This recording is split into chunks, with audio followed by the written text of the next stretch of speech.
नमस्कार, मी आरती Kulkarni. One India मराठीमध्ये तुमचं स्वागत आहे. आज आपल्या सोबत खास पाहुणे आहेत. आपल्या सगळ्यांचे आवडते न्यूज अँकर आणि अनेक पुस्तकांचे लेखक राजदीप सरदेसाई. राजदीप सरांचं अँकरिंग बघत बघतच मी अँकरिंग शिकले आणि आज त्यांच्या सोबत मी त्यांची मुलाखत घेणार आहे. निमित्त आहे त्यांच्या पुस्तकाचं 2024 the election that surprised India. या पुस्तकाचं मराठी रूपांतर सुद्धा येईल राजदीप सर, पण आता तरी इंग्लिश पुस्तक आलेलं आहे. 2024 ची लोकसभा निवडणूक कशी होती याबद्दलचं हे पुस्तक आहे. राजदीप सर, स्वागत आहे तुमचं वन इंडिया मराठीमध्ये. थँक्यू आरती, नमस्कार. याआधी तुमचं पहिलं जे पुस्तक होतं त्याच्यावर नरेंद्र मोदींचा मोठा फोटो होता आणि राहुल गांधींचा छोटा फोटो होता. त्याच्यानंतर न्यूजमॅन म्हणून तुमची जर्नी होती आणि हे जे पुस्तक आहे याच्यावर कोणीही पॉलिटिकल लीडर नाहीये. हे कव्हर तुम्हाला का निवडावं असं वाटलं? बघा, 2014 मध्ये मी निवडणुकांवर जे पुस्तक लिहिलेलं 2014 इलेक्शन दॅट चेंज इंडिया, त्याच्यावरती नरेंद्र मोदीजी आणि राहुल गांधींचा फोटोग्राफ होता. 2019 मध्ये जे पुस्तक मी लिहिलं त्याच्यात हाऊ मोदी वन इंडिया, मोदीजींचा पण फोटो होता, अमित शहाचा होता. म्हणजे राहुल गांधीच्या जागे अमित शहा आता फ्रंट पेजवर आलेले. 2024च्या पुस्तकात मी मोदी नाहीये, अमित शहा नाहीये, राहुल गांधी नाहीये, वोटर आहे. आणि ते पण महिला वोटर. आणि तिच्या चेहऱ्यावर तिरंगा आहे. कुठे ना कुठे एक मेसेज दिला जातोय की ह्या इलेक्शन मध्ये आणि ह्या वर्षात जेवढे इलेक्शन झाले तिथे वोटरनी आपला आवाज जो आहे लोकांसमोर ठेवलाय. इथे काही लोकांनी हे बघितलं नाही की मोदी कोण, राहुल गांधी कोण, अमित शहा कोण. लोकांनी आपलं मत दिलंय. आपले जे विचार आहेत त्यांना काय वाटलं, तेव्हा त्यांना लाडकी बहीण आवडलं तर एका पक्षाला वोट दिलं. जर त्यांना वाटलं की संविधान खतरे में आहे तर दुसऱ्या पक्षाला वोट दिलं. तर त्या कारणामुळे वोटरची जी ताकद आहे ही 2024 मध्ये दिसली आणि विशेषतः महिला वोटर. म्हणून हे जे इमेज आहे, सुरजित जो ज्यांनी हे जे हार्पर कॉलिन्सचा जो इलस्ट्रेटर आहे शांतनु दास, त्यांनी जे हे तयार केलं आहे, हे त्याचं क्रेडिट आहे की त्या पिक्चर मध्ये तुम्ही खूप बघू शकता. वोट फॉर इंडिया, चेहऱ्यावर तिरंगा, महिला अगदी सरळ बघते, म्हणजे कोणाची भीती पण नाहीये, खूप व्हायब्रंट पण आहे. मला तरी दिसला. म्हणजे तिचा जर चेहरा बघितला, अनयुज्युअल चेहरा आहे. आता खूप नेत्यांचे चेहरे नेहमी असतात पुस्तकांवर, मोदी असो, अमित शहा असो, राहुल गांधी असो. जनताचे पण पिक्चर्स पाहिजे. बरोबर. तुम्ही जनतेमध्ये फिरत असता, इलेक्शन ऑन माय प्लेट सारखा कार्यक्रम तुम्ही केलात. सर, आश्चर्याचा धक्का देणारी लोकसभेची निवडणूक आहे, पण महाराष्ट्रामध्ये विधानसभेची निवडणूक झाली. त्याचं वर्णन तुम्ही कसं कराल? गोंधळात टाकणारी, बुचकळ्यात पाडणारी, कशी? महाराष्ट्राच्या निवडणुकीवर काय सांगायचं? हे बघा, मी जेव्हा हिंडलो आणि मी प्रत्यक्ष यावेळी हेलिकॉप्टर यात्रा केली, म्हणजे आम्ही 30 जागेत गेलो एक 10-11 दिवसात. तेव्हा मला दिसलेलं की महायुतीचा जो लाडकी बहीणचा प्रोग्राम होता लोकांपर्यंत तो पोचलेला आणि त्याचा नक्की कुठे ना कुठे महायुतीला फायदा होणार होता. पण मला अशी कल्पना नव्हती की फायदा एवढा होईल की 232 सीट त्यांना मिळतील. पण तरीही मी म्हणेन की महाराष्ट्रात एक आहे की वोटर जो आहे तो बघतोय की तुम्ही मला काय देणार. आता ते विचारधाराची इलेक्शन राहिली नाहीये. कोण लेफ्ट विंग आहे, राईट विंग आहे, तुम्ही वामपंथी आहात, तुम्ही हिंदुत्ववादी आहात, हे लोकांना काय त्याच्यात जास्त पडायचं नाहीये. बरोबर. लोकांना कळायचं तुम्ही मला, जर तुम्ही सत्तेत आला मला फायदा काय होणार. आणि ह्यावेळी जे 1500 रुपये महिलांना मिळत होते त्याचा नक्की कुठे ना कुठे महायुतीला फायदा झाला. तर वोटर पण बदललाय. वोटरला कळलंय हे जे नेते आहेत, एक दिवस एका पार्टीमध्ये, दुसऱ्या दिवस दुसऱ्या पार्टीमध्ये, ते तर म्हणजे त्यांच्यावर विश्वास पण लोकांचा कमी आहे. महाराष्ट्राच्या बाबतीत तर हे खरंच आहे. 100% तुम्ही असं पण सांगितलं, तुम्ही गावागावामध्ये फिरलात आणि सरपंचांनी तुम्हाला असं सांगितलं, आमच्या हयातीमध्ये आम्ही एवढा पैसा पाहिला नव्हता. तर पैशाचं वाटप, निवडणूक यंत्रणा सगळी गृहीत धरणं, हे तुम्हाला कसं वाटतं? हा मोठा प्रश्न तुम्ही विचारला आणि मला वाटतं हा महत्वाचा प्रश्न आहे. प्रत्येकाला विचारा. मी असं म्हणेन, तुम्ही नेत्यांना पण विचारा. प्रायव्हेटली ते म्हणतात पैशांची एवढी आता, म्हणजे पैशांची जी ताकद आहे, पैशांवर आता लोक एवढे अवलंबून झालेत. जे काही लोक निवडणूक मध्ये कॅन्डिडेट्स असतात, प्रत्येकाला, प्रत्येक विधायक जर तुम्हाला व्हायचं असेल तर तुम्हाला 40-50 कोटी काय कायदा इलेक्शनवर खर्च करायला लागतं. ते पैसे जातात कुठे? काही सरपंचांनी सांगितलं की आमच्याकडे आता की आम्हाला काही नेते आले म्हणाले हे पैसे जे आहे ह्याचं वाटप करा तुम्ही गावात. हा. लोकांना ते तेवढे पैसे त्यांनी कधी बघितलेच नाहीये. हम्म. म्हणजे तुम्ही एक खरेदी करताय, वोटची खरेदी होते महाराष्ट्रात. आता ती आता जो जीता वो सिकंदर म्हणून लोक म्हणतील चालेल एका काळी दुसऱ्या पक्षाकडे पैसे होते, आज बरोबर. आमच्याकडे आहेत. पण सत्तेत यायला जे पैशांचं ची गरज आहे त्या कारणामुळे मला वाटतं देशाचा आणि राष्ट्राचा कुठे ना कुठे नुकसान होतोय. सर, तुम्ही म्हणताय मतदारांना खरेदी केलं गेलं, हो. त्याच्या आधी नेत्यांना खरेदी केलं गेलं, ब्लॅकमेल केलं गेलं. बरोबर. तुमचं पुस्तक आल्या आल्या राष्ट्रवादी काँग्रेसचे नेते छगन भुजबळ यांच्यावरचं प्रकरण महाराष्ट्रामध्ये खूप गाजलं आणि ईडीच्या भीतीने मी महायुतीमध्ये गेलो असं छगन भुजबळांनी कबूल केलं. हे पुस्तक आल्यानंतर ते म्हणाले मी असं बोललोच नव्हतो वगैरे. पण हे सगळं प्रकरण बातमी आल्यानंतर छगन भुजबळांशी तुमचं संभाषण झालं का? मी त्यांना मेसेज पाठवला. जेव्हा ते जिंकले तेव्हा मी त्यांना मेसेज पाठवला की कॉंग्रॅच्युलेशन. आता ते मंत्री झाले नाहीयेत तर काय काय मेसेज कुठला पाठवायचा, कारण की अभिनंदन मी त्यांना दिलेलं जेव्हा ते जिंकले. मी नक्की त्यांना भेटीन. मला बघा छगन भुजबळ पुष्कळ वर्षापासून मी त्यांना ओळखतो. बरोबर. ते त्या काळ मला वाटतं पहिले शिवसेनेचे मोठे ओबीसी नेते झाले आणि ओबीसीची जी चळवळ होती 1980 आणि 1990 मध्ये, विशेषतः 1990च्या त्या दशकात, त्याच्यात छगन भुजबळांचा मोठा एक रोल आहे. आता हे लोकांना कळतं की छगन भुजबळ सारख्या नेत्यांनी एनसीपी का सोडला, म्हणजे शरद पवारांचा हात का सोडला. बरोबर. त्याचं कारण आहे. आता ते काही म्हणू द्या पण ही सत्यता आहे आणि कुठे ना कुठे ही सत्यता लोकांपर्यंत यायला पाहिजे. आता छगन भुजबळांबरोबर माझं बोलणं झालं नाहीये, पण जेव्हा आम्ही बोलू मला आता त्यांना विचारायचं तुम्हाला मंत्री का नाही केलं. हो, हाच प्रश्न सर सुधीर मुनगंटीवार भाजपचे नेते त्यांनाही विचारतायत लोक की दिग्गज मंत्र्यांना खाते वाटप म्हणजे मंत्रिमंडळातूनच वगळलं. तुम्हाला काय वाटतं महाराष्ट्राच्या राजकारणात नेमकं काय चाललंय, कुणाची सरशी होतीये? ते बघा, महाराष्ट्राच्या राजकारणात आता फडणवीस नेते नंबर 1 आहेत. या इलेक्शन एवढे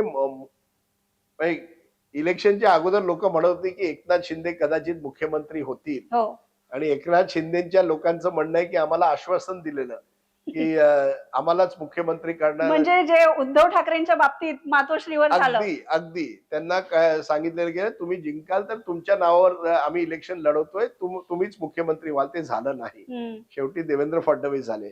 आणि फडणवीस मला वाटतं एक असे नेते आहेत Narendra Modi style of politics. म्हणजे ते एकदा नेते झाले तर बाकी लोकांना तेवढं म्हणजे इम्पॉर्टन्स मिळत नाही, महत्व मिळत नाही. प्रॉब्लेम त्यांच्या समोर एवढाच आहे की त्यांच्या गव्हर्नमेंटमध्ये 2 उपमुख्यमंत्री पण आहेत. त्यांना पण सांभाळावं लागेल, त्यांच्या पक्षांना सांभाळावं लागेल. देवेंद्र फडणवीस समोर हा एक मोठा चॅलेंज आहे. आणि आपण मंत्रालय पण डिस्ट्रीब्युशन मध्ये बघितलं 1 महिना लागला, कारण की प्रत्येक लोकांना मंत्री व्हायचंय. बरोबर. आणि मंत्रीच नाही, चांगला पोर्टफोलिओ पाहिजे, मलाईदार पोर्टफोलिओ पाहिजे. मलाई सगळ्यांना मिळू शकत नाही. आणि त्या कारणामुळे कुठे ना कुठे महाराष्ट्राच्या राजकारणात जे एक जसं आपण म्हणालो एक व्यवसाय झाला आहे. एवढे लोक एक पार्टी सोडून दुसऱ्या पार्टीत गेले, एनसीपी तुटलं, शिवसेनाला तोडलं गेलं. महाराष्ट्राच्या राजकारणात ते विचारधारा जी आहे ती कमी झाली आहे. आणि आता देवेंद्र फडणवीस समोर हा चॅलेंज आहे की लोकांचं जे एक विश्वास आहे नेत्यांवर, जे गमावलं आहे गेल्या 10 वर्षात, ते तुम्ही परत कसं आणू शकाल. बरोबर आहे सर. आम्ही जेव्हा लोकांशी बोलत होतो तेव्हा पॉलिटिक्सवर आम्हाला काही विचारू नका, आम्हाला बोलायचंच नाहीये, अशा पद्धतीने महाराष्ट्राच्या मतदारांची नागरिकांची मानसिकता झाली आहे.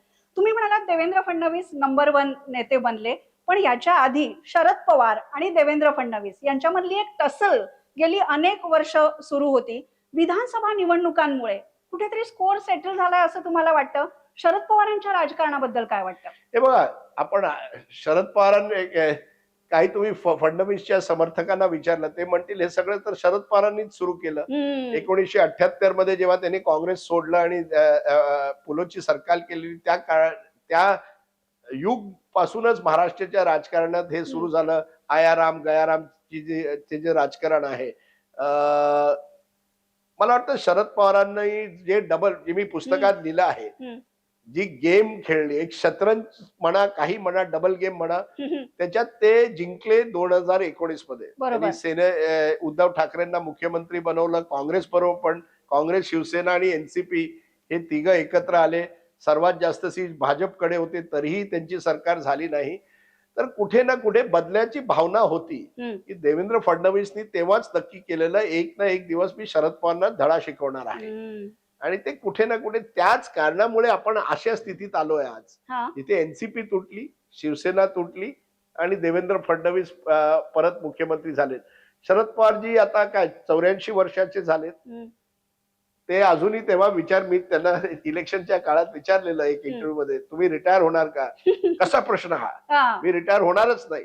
आता रिटायर नाही होणार, पण नक्की त्यांची जी म्हणजे एक नेत्यागिरी, ते कामगिरीची शैली होती, ती तेवढी एनर्जी आहे का त्यांच्यात आता, याच्यावरती प्रश्न अजूनही असतात. त्यांनी संकेत दिलाय की काँग्रेसमध्ये विलीन व्हावं प्रादेशिक पक्षांनी आणि एक मजबूत आघाडी करावी. तुम्हाला काय वाटतं, म्हणजे असं होऊ शकतं? हो, नक्की. कारण की महाराष्ट्रात आरती एक नक्की एक संधी आहे की महाराष्ट्रात कुठला मोठा विरोधी पक्षाचा नेता आता नाहीये लोकांसमोर. आणि विरोधी पक्ष पण एवढा कमजोर झालाय. त्या कारणामुळे जर तुम्ही काँग्रेसमध्ये विलीन झाला, काँग्रेस एनसीपी एकत्र आले, कारण ते सगळे तर शेवटी काँग्रेसीच आहेत, तर काँग्रेसला जर तुम्ही मजबूत केलं महाराष्ट्र सरकार राज्यात, तर कदाचित तुम्ही एक मजबूत ऑपोजिशन तर देऊ शकाल. कारण की बीजेपी, भाजप आता पार्टी नंबर 1 झाली आहे महाराष्ट्राची, जी नव्हती 10 वर्षापूर्वी. भाजपच्या समोर कुठल्या व्यक्तीला तुम्ही ठेवू शकाल? प्रादेशिक पक्ष की एक नॅशनल पार्टी? मला वाटतं जर काँग्रेस एकत्र आली, शरद पवार आणि काँग्रेस एकत्र आले, तर नक्की एक मला वाटतं ते चॅलेंज देऊ शकतील भाजपला. सर, आधी भाजपचा नारा होता काँग्रेस मुक्त भारत. आता प्रादेशिक पक्षांना टार्गेट करताय भाजप पूर्णपणे, की हे काही पक्ष नाहीयेत, हे छोटे छोटे गट आहेत, अशा पद्धतीची मांडणी भाजपचे नेते करत असतात. आता मुंबई महापालिकेच्या निवडणुका आहेत आणि महाराष्ट्राच्या राजकारणाच्या वेबसिरीजचा पुढचा भाग आपण तिथे बघणार आहोत. पण तुम्हाला काय वाटतं, तुम्ही बाळासाहेब ठाकरेंचं राजकारण पाहिलंय, उद्धव ठाकरेंचं, आता आदित्य ठाकरे हार मानायला तयार नाहीयेत अजिबात. काय होऊ शकतं उद्धव ठाकरेंचं भवितव्य, आदित्य ठाकरे? नाही, हा प्रश्न जो तुम्ही सुरुवातीला विचारला की भाजपचे जे नेता आहेत ते म्हणतात हे जे प्रादेशिक पार्टी आहेत लहान आहेत. मी बघितलंय गेल्या 20-25 वर्षात भाजपनी जेवढे प्रादेशिक पक्ष होते त्यांना कसं कमजोर करायचं ह्याच्यावर त्यांचं एक लक्ष होतं. गोव्यात महाराष्ट्रवादी गोमांतक पार्टी, आसाममध्ये आसाम गण परिषद, आता तुम्ही बघाल बिहारमध्ये नितीश कुमार. कारण की भाजपला वाटतं हे जे प्रादेशिक पार्टी येतात ते खरं त्यांना टक्कर देऊ शकतात. म्हणजे ते कारण की त्यांचे जे संघटन असतात लोकल लेवलवर ते मजबूत असतात. आता शिवसेनेचं तेच झालं. बाळासाहेब ठाकरे जेव्हा होते तेव्हा शिवसेना नंबर 1 पार्टी होती हिंदुत्वाची महाराष्ट्रात आणि बीजेपी नंबर 2 पार्टी होती. जसं बाळासाहेबांनंतर शिवसेनेला कसं कमजोर करायचं भाजपचा एक उद्देश होता. आणि एकदा उद्धव ठाकरेंनी म्हणजे त्यांना सोडलं, त्याच्यानंतर भाजपने मला वाटतं ठाम मत घेतलं की आम्हाला आता शिवसेनेला संपवावं लागेल, तरच आम्ही पार्टी नंबर 1 परमनंट होऊ शकू. पण जसं एकनाथ शिंदेचा राईज झाला या बंडामध्ये आपण म्हणूया, तसं उद्धव ठाकरे भाजप बरोबर पुन्हा जातील का हिंदुत्वाच्या मुद्द्यावर? महाराष्ट्र में कुछ भी हो सकता है, काही होऊ शकतं. पण तरीही मला वाटतं भाजपचा उद्देश आहे की मजबूत शिवसेना आम्हाला नकोय. कारण की मजबूत शिवसेना आमची प्रतिद्वंदी होऊ शकते, आम्हाला टक्कर देऊ शकते, विशेषतः हिंदुत्वाच्या मुद्द्यावर. तर मला वाटत नाही की ते जरी उद्धव ठाकरे त्यांच्या बरोबर आले तरीही देवेंद्र फडणवीस त्यांचे नेते होतील. ते उद्धव ठाकरेंना काय मुख्यमंत्री आता करणार नाही. मुंबई महापालिकेची जर निवडणूक झाली आणि जर बीजेपीला जास्त सीट मिळालं, ते काय उद्धव ठाकरे किंवा शिवसेनेला काही स्पेशल फेवर देणार नाहीये. आता भाजपचं मन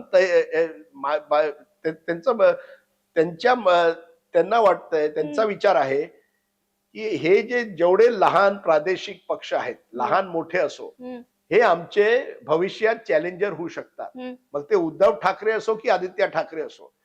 आता जेव्हा नरेंद्र मोदी प्रधानमंत्री आहेत, आमचं पकड आहे यंत्रणेवर, हो तेव्हा हे ना संपवा आणि मग आम्ही राजकारण आपलं करू. म्हणजे मुंबई महापालिका इलेक्शन शिवसेनेसाठी हे जे अस्तित्वाचं इलेक्शन आहे, बरोबर. जीवन मरणचं आहे. त्या स्थितीत भाजप काही स्पेशल कन्सेशन देणार नाहीये पण उद्धव मग सर ठाकरे. राजकारणात जर टिकून राहायचं असेल तर सगळ्या पक्षांना भाजपला शरण जावं लागेल. हो. तुम्हाला काय वाटतं? हो, म्हणजे हा त्यांचा प्रयत्न आहे. आता अजित पवारांना घ्या. हो त्याच अजित पवारांना तुम्ही म्हणत होता, अजित पवारांचं मी चक्की पिसिंग करणार आहे, त्यांना जेलमध्ये टाकीन, ते भ्रष्ट आहेत. त्यांच्याबरोबरच तुम्ही अलायन्स केला. शेवटी तुम्ही त्यांच्याबरोबरच गेला ना, कारण की तुम्हाला शरद पवारांना कमजोर करायचं होतं. तर मग राहिलं काय? तुम्हाला सर्वांना हळूहळू संपवायचं आहे की त्यांना कमजोर करायचं आहे, कारण की भाजपला एक डॉमिनंट पोझिशन पाहिजे, विशेषतः महाराष्ट्र सारख्या राज्यात हो. जिथे नंबर 1 कमर्शियल कॅपिटल देशाचं आहे.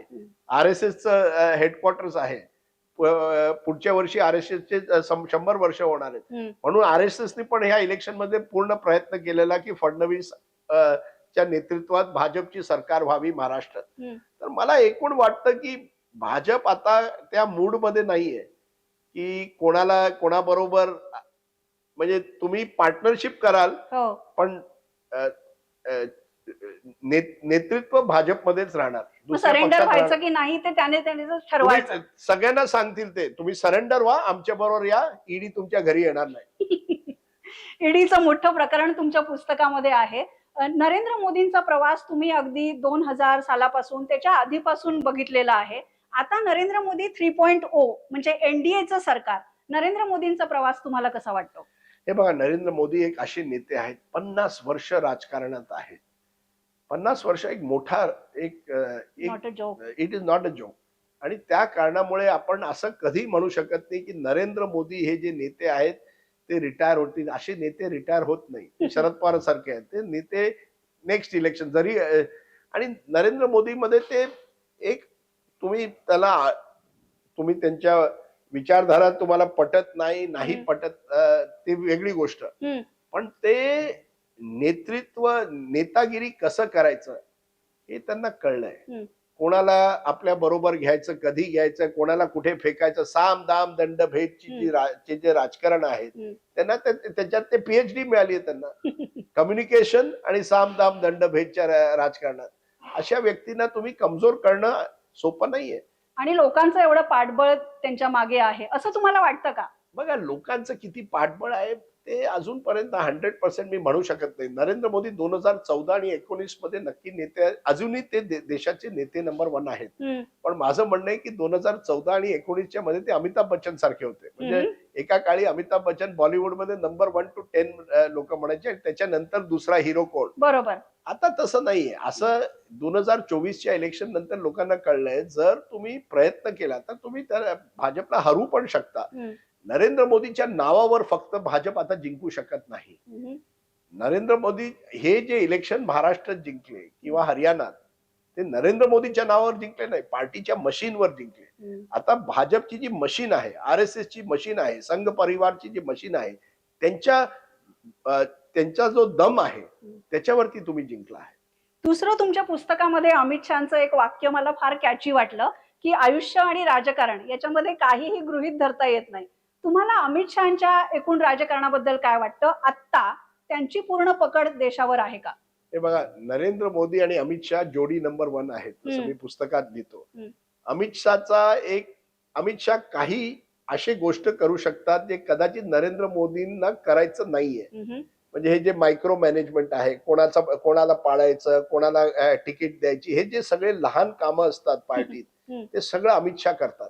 अमित शहा मेहनती खूप आहेत, ते स्ट्रॅटेजिस्ट आहेत आणि ते हिंदुत्ववादी अगदी कट्टर आहेत. म्हणजे त्यांना मी म्हणेन, जर तुम्ही नरेंद्र मोदी हिंदुत्ववादी आहेत, पण नरेंद्र मोदींना सत्ता पाहिजे पहिली. अमित शहाला सत्ता पाहिजे, पण हिंदुत्वच्या म्हणजे मार्गातून त्यांना सत्ता पाहिजे. ते एका प्रमाणाने हिंदुत्ववादी पण आहेत, स्ट्रॅटेजिस्ट पण आहेत. तुम्ही काही लोक त्यांना चाणक्य म्हणतात. ते चाणक्य जे शब्द असतो ना, जेव्हा ते इलेक्शन हरले तेव्हा चाणक्य का, बंगालमध्ये ते इलेक्शन हरले, झारखंडमध्ये इलेक्शन हरले, काश्मीरमध्ये चाणक्य नाही आहेत, पण त्यांच्यात ते म्हणजे एक कमिटमेंट आहे की कुठल्याही परिस्थितीत मला इलेक्शन जिंकायचं आहे. काँग्रेसकडे तसा नेता नाहीये जो ते 24 तास फक्त कसं इलेक्शन जिंकायचं ह्याच्यावरती अमित शहाचं लक्ष असतं आणि परत साम दाम दंड भेदची राजनीती, कोणाला पाडायचं, कोणाला स्पॉन्सर करायचं, हे सगळं ते करत असतात. सर, विरोधक जसा आरोप करतात की अखेर भाजपचं राजकारण हिंदू राष्ट्रापर्यंत जाऊन पोहोचणार आहे. तुम्हाला काय वाटतं की हिंदुत्व ही मंजिल आहे का हिंदुत्व एक साधन आहे सत्तेत राहण्याचं? दोन्ही गोष्ट आहेत. काही लोकांसाठी हिंदुत्व एक साधन आहे सत्तेत जायला, काही लोकांना वाटतं की फक्त आम्हाला एक हिंदू राष्ट्र पाहिजे. असे दोन्ही प्रकारांचे लोक आहेत. आता तुम्ही बघा ना, ह्या इलेक्शन मध्ये मी पुस्तकात लिहिलंय 100हून जास्त भाजपचे जे कॅन्डिडेट्स होते ते काँग्रेसमधून आलेत. ते काही हिंदू राष्ट्रमुळे आले नाही, त्यांना फक्त सत्ता पाहिजे. ह्या ज्योतिरादित्य सिंधिया असो, जितीन प्रसाद असतो, आपल्या मुंबईचे पण कृपाशंकर सिंग भाजपच्या तिकीटवर जौनपूरवरून लढले, ते हरले ती वेगळी गोष्ट. त्यांना ते भाजपमध्ये का गेले? काही लोकांकडे ईडीची भीती होती, काही लोकांना सत्ता पाहिजे, काही लोकांना वाटतंय की राहुल गांधीच्या नेतृत्वामध्ये काय होणार नाही काँग्रेसचं. हे सगळे कारण आहेत. पण अशी पण लोक आहेत ज्यांना वाटतंय की फक्त हिंदू राष्ट्र जर झालं तर मला वाटतं देश एक नवीन भारत होऊ शकतो. तर दोन्ही प्रकारचे लोक आज भाजपमध्ये आहेत. काही कट्टरवादी हिंदुत्ववादी आहेत आणि काही लोक आहेत ज्यांना वाटतं हिंदुत्वाच्या साधनवरून आम्हाला सत्ता मिळू शकते. पण आपण हिंदू राष्ट्र होऊ असं जर राजकारण झालं तर असं तुम्हाला वाटतं का की हिंदू राष्ट्रच फायनली आपण होऊ? नाही, हा एक मोठा प्रश्न आहे आणि हे म्हणून मी म्हणतो हा एक चॅलेंज आहे आपल्या देशासमोर. 1947 मध्ये ज्या काळ आम्हाला स्वतंत्रता मिळाली त्या काळाची जी लोक होती, जवाहरलाल नेहरू असो, महात्मा गांधी असो, सरदार पटेल असो, अनेक लोक, मौलाना आझाद असो, सर्वांचा एक म्हणजे एक त्यांना वाटलं की आपण पाकिस्तान व्हावं नाही, धर्माच्या नावावर राष्ट्र व्हावं नाही, हे त्यांचा म्हणजे त्यांचा संकल्प होता. आज काय झालंय की लोकांना वाटतं काय धर्म बरोबर राष्ट्र जोडायला काय प्रॉब्लेम आहे, करायला पाहिजे, आम्ही एक हिंदू राष्ट्र आहोत. ही टक्कर होणार आहे. एका बाजूला ते लोक आहेत ज्यांना अजूनही विश्वास आहे की हा देश पाकिस्तान कधी व्हावा नाही. दुसऱ्या तर्फ असे लोक आहेत ज्यांना वाटतं की हिंदू राष्ट्र म्हणजे हिंदुत्वाच्या नाराखाली आम्हाला सत्ता मिळेल, आम्ही हा देशाचा संविधान असो किंवा चरित्र तर नक्की बदलू, जिथे एक हिंदू फर्स्ट पॉलिसी होऊ शकेल. बरोबर. पण असं राजकारण झालं तर मोदींना टक्कर कोण देऊ शकेल? अरविंद केजरीवाल, राहुल गांधी का आणखीन कोणीतरी नेता? आजच्या परिस्थितीत मला वाटत नाही की कोण विरोधी पक्षाचा नेता टक्कर देणार. जर टक्कर आता देणार आहात तर त्यांच्याच पार्टी, त्यांच्याच संघातून कोण येईल जे म्हणेल आम्ही खरा हिंदुत्ववादी आहे. आज जर महाराष्ट्रात ते हरले असते किंवा झारखंडमध्ये हरले असते तर तुम्ही बघितलं असतं त्यांच्याच पार्टीमधून विरोध आला असता. विरोधी पक्षात आत्ताच्या काळात असा कुठला नेता मला दिसत नाही जो डायरेक्टली आजच्या परिस्थितीत नरेंद्र मोदींना चॅलेंज करू शकेल. बघा, एकदा तुम्ही धर्माला राजकारणात आणलं ना, मग त्याला चॅलेंज देणं आज सोपं नाहीये.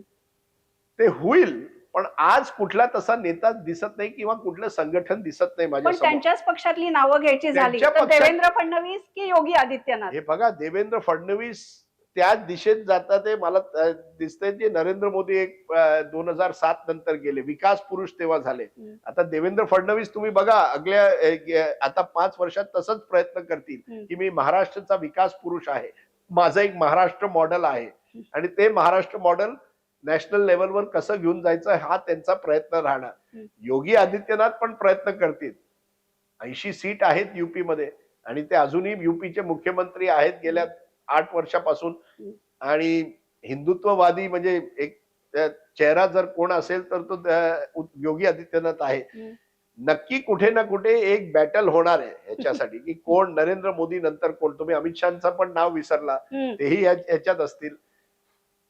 अजून ते कळत नाही की कोण सर्वात पुढे पडणार.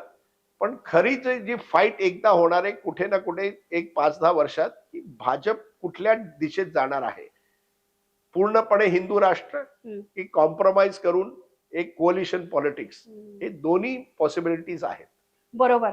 तुमचा आवडता किशोर कुमार आहे, इस मोड से जाते हैं, कुछ सुस्त कदम रस्ते, कुछ तेज कदम राहे. बरोबर. तुमचं पुस्तक मराठीमध्ये कधी येईल याची आम्ही वाट बघतोय ते खरं तर. अजून मला 2025 मध्ये आता हिंदीत येणार आहे अगोदर. हम्म, मला वाटतं जानेवारी फेब्रुवारी पर्यंत. मराठीत कधी येईल मला माहित नाही, पण येईल होपफुली. हम्म, कारण की माझा माझा प्रयत्न एवढाच आहे की लोकांपर्यंत, जास्त लोकांपर्यंत हे कळायला पाहिजे की देशात कसलं काय प्रकारचं राजकारण होत आहे, कोविड मध्ये झालं काय, हम्म. डिसिजन कसे घेतले गेले, लॉकडाऊनचं डिसिजन असो, अन्य जे निर्णय घेतले गेले, हिंदुत्वचा कसा वापर केला जातो, बरोबर. एन्फोर्समेंट डायरेक्टरेटचा कसा वापर केला जातो, हे जे सगळे प्रश्न आहेत, हे जिवंत ज्वलंत प्रश्न आहेत. हे मी प्रयत्न करतोय या पुस्तकांकडून लोकांपर्यंत पोचवायचं. विरोधी पक्षांचे हाल काय आहेत, हम्म. हे सगळं कसं पोचवायचं, राहुल गांधीचं राजकारण कसलं आहे, हे सगळं जर लोकांपर्यंत जर लोक वाचायला लागली तर कदाचित लोक जागृत होतील आणि मग लोकांना जे आवडतं ते त्यांच्या मनात आहे. पण मी एक लेखक आहे, मी तुमच्या समोर जे मला जे जी वस्तुस्थिती आहे मी त्यांच्या समोर ठेवतोय. आता लोकांना मग डिसाईड करू दे की त्यांना काय आवडतं आणि काय आवडत नाही. ते मी लोकांवर ते सोडतो, तुमच्यावर सोडतो. आमच्या लोकशाहीमध्ये तेच तर केलं हो, जातं अगदी. की लोकांवरच सोपवलं जातं. अजून आम्ही लोकशाही आहोत. आता ते 10 वर्षानंतर राहू की नाही ती वेगळी गोष्ट, पण अजूनही आहोत. माझ्या एक चॅप्टर मध्ये मी म्हणालोय डेमोक्रेसी जिंदा आहे. अजूनही आपल्या देशात लोकतंत्र आहे आणि जोपर्यंत आहे आपण त्याला कसं अजून मजबूत करू शकू हे आम्हाला प्रयत्न तरी करायला पाहिजे. विशेषतः मीडियाच्या चॅप्टरवर लोकांचं खूप लक्ष आहे त्या पुस्तकात. सर्व बघतात ते मीडियाचे काय हाल झालेत, मीडियाला कसं मॅनेज केलं गेलं. आणि मला म्हणजे 20 वर्षानंतर लोकांना कळायला पाहिजे ह्या काळात काय झालेलं, मीडियाची काय स्थिती होती, एन्फोर्समेंट डायरेक्टरेटची काय स्थिती होती. कारण की जर लोकांना हे जागृत तुम्ही केलं नाही तर मग तुमचं लोकशाही मजबूत कसं राहणार. सर, तुम्ही म्हणताय की मीडियाचं काम आहे, पत्रकारांचं काम आहे काय होतंय ते दाखवणं, पण तुम्हाला अनेक पातळीवर ट्रोल केलं जातं. तुम्ही काँग्रेसचे आहात, कुणी म्हणतं तुम्ही भाजपला सरेंडर झालेले आहात. याला तुम्ही कसं सामोरं जाता या ट्रोलिंगला? आता एवढे वर्ष झाली या प्रोफेशन मध्ये ट्रोलिंग तर चालतं. माझा एक मित्र आहे पाकिस्तान मध्ये, तो मला सांगतो, अरे सर आपको तो ट्रोल किया जाता है, हमको तो गोली से मारा जाएगा अगर हम सरकार के विरोध कभी कुछ कहे. ट्रोलिंग चालतं. मला ट्रोलिंग होऊन मला काही प्रॉब्लेम होत नाही. मला खरं चिंता अशी आहे, काही आपले पत्रकार बंधू आहेत त्यांना जेलमध्ये ज्या प्रकाराने टाकले गेलेलं, सिद्दीक कप्पन, काश्मीरमध्ये काही पत्रकार आहेत, कुठल्या एक पत्रकारांनी मिड डे मीलला एक्सपोज केलेलं उत्तर प्रदेशमध्ये, त्यांच्या विरोधात FIR. हे जे चाललंय देशात, एक भीती लोकांमध्ये टाकायची, विशेषतः पत्रकारांमध्ये. प्रणॉय रॉयनी NDTVचा टेक ओव्हर कसा झाला त्याच्यावरती पण मी पुस्तकात लिहिलंय. आता एवढी मोठी कंपनी अडानी टेक ओव्हर करतात, ते कसं झालं ते पूर्णपणे लोकांना कळायला पाहिजे. आपल्या देशात भीतीचं जे राजकारण केलं गेलंय, लोकांना कसं काही पत्रकारांना दाबवलं गेलंय, हे मला ट्रोलिंग केलं नाही केलं काही प्रॉब्लेम नाही. दुसऱ्यांना जे होतंय ते मला त्याच्याहून ते बघून मला जास्त त्रास भेटतो. बरोबर. सर, एक रॅपिड फायर जाता तुम्ही पुस्तकं लिहिली आहेत एवढी सगळी, तर Rajdeep Sardesai prime time news अँकर की अनेक पुस्तकांचे लेखक? ऑलराऊंडर कपिल देव. काही कायदा प्राईम टाइम अँकर, काही कायदा ऑथर, काही कायदा काय म्हणायचं युट्यूबर, काही म्हणा तुम्ही. मला बघा, मी एक पत्रकार आहे. मला आनंद वाटतो की मी पुस्तक लिहू शकतो. मला ती संधी मिळाली आहे गेल्या 10 वर्षात. थोडा वेळ पण मिळालाय पुस्तक लिहायला. पण पुस्तकात लिहिण्यात जे आनंद वाटतो जेव्हा ते पुस्तक निघतं, ते आनंद एक वेगळंच असतं. बरोबर. तुम्ही आता क्रिकेटचा उल्लेख केलात. सचिन तेंडुलकर की विराट कोहली? सचिन तेंडुलकर. मी मुंबईकर आहे. मग आता पुढचा प्रश्न, मुंबई की दिल्ली? मुंबई दिल में है. मुंबई. गोवा नाही? गोवा कुठे आहे मग? नाही, गोवा तर आहेत पण मुंबई दिल में. मुंबई माझं म्हणजे खरं सांगायचं, मुंबई इज माय सिटी अजूनही. राजकीय पक्षांबद्दल बोलायचं तर काँग्रेस का भाजप? मला कुठला तिसरा पक्ष पाहिजे. तिसरा पक्ष नवीन पक्ष जे अजूनपर्यंत मला अजूनपर्यंत या देशात कुठला असा नेता किंवा पक्ष दिसला नाही ज्याला बघून मी म्हणतो अरे वा क्या बात है. अजूनपर्यंत मला असा कुठला पक्ष किंवा नेता दिसला नाही. पंडित जवाहरलाल नेहरू की नरेंद्र मोदी? नेहरू त्या काळात ते करणं कठीण होतं. आता सोपं आहे म्हणणं की नेहरू असे होते तसे होते. त्या काळात इंग्रजांनंतर ह्या देशाला जी संस्था आहेत कित्येक लोकशाहीची जे संस्था आहेत त्यांना मजबूत करणं जवाहरलाल नेहरूंनी 17 वर्षापासून केलं. त्या कारणामुळे मी नेहरू नक्की. मग आता राहुल गांधी का प्रियंका गांधी? राजदीप सरदेसाई. हो. हे बघा मला पुढचा प्रश्न विचारायचा होता. हे बघा हे दोन्ही नेते आहेत त्यांच्यात अनेक गुण पण असतील अनेक काही म्हणजे त्यांच्यात काही प्रॉब्लेम्स पण असतील तरी मी म्हणेन की मी अजूनही बघतोय कुठला तो नवीन नेता येणार आहे. मी एक नवीन नेत्यांचा माझ्या समोर अजून डोळ्यासमोर अजून तो नेता आला नाहीये ज्याला बघून मी म्हणतो अरे फर्स्ट क्लास हा खरा नेता आहे. प्रियंका गांधी मध्ये काही चांगली गोष्ट आहेत राहुल गांधी मध्ये पण आहेत असं नाहीये की दोघांमध्ये नाहीये. पण मला वाटतं विरोधी पक्षांचा नेता एक वेगळा प्रकारचा एक नेता विरोधी पक्षांना पाहिजे आज. शेवटचे 2 रॅपिड फायर. तुम्हाला टीव्ही मीडिया आवडतं का आता डिजिटल आवडायला लागलाय? मला मीडिया आवडतं. मग त्याच्या डिजिटल प्रिंट मला माझा अजूनही काय म्हणतात पहिला प्यार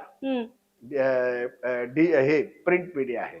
पहिला प्यार प्रिंट मीडिया. मी अजूनही जेव्हा कुठल्या वृत्तपत्रात काही लिहिलं तर मला अजूनही ते आवडतं.